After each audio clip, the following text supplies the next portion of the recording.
Western imperialism has consistently made its intentions clear and evident, and if its latest maneuvers shocks you, it means you have not been paying attention. A few days ago, a highly ranked French general during a televised interview said, and I'm summarizing his thoughts, "We the French constantly advocate that for our common interest, France and Europe, for our survival, we have to militarily recolonize Africa within the next 10 years.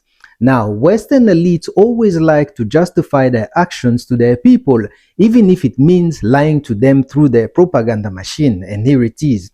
We cannot stand by and watch Africa sink into political chaos and civil war, suffer the impacts of climate change, and struggle with unprecedented population growth without offering assistance.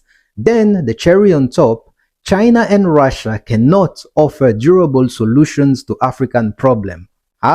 You see, through centuries, they've consistently made their intentions clear and evident. Why?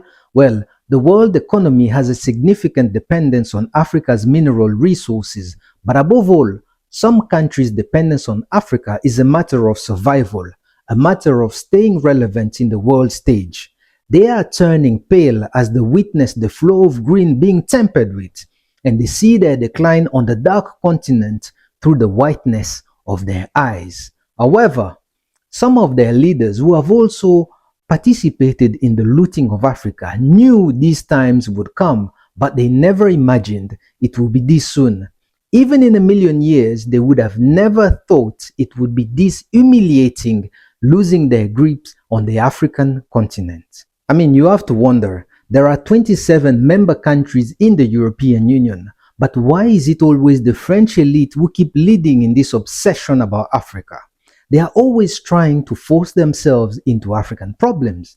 We understand that you desperately want to help us, but I would prefer if you began by helping the French people in France first.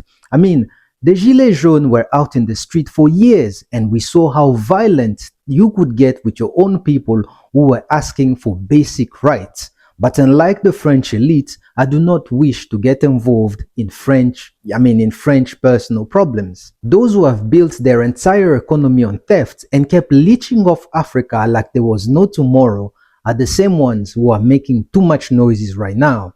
It's like when you are eating those grilled peanuts that you buy by the roadside. The taste is heavenly, and you eat without any care in the world. It's only when you have a handful left in your palm that you begin thinking about eating it responsibly.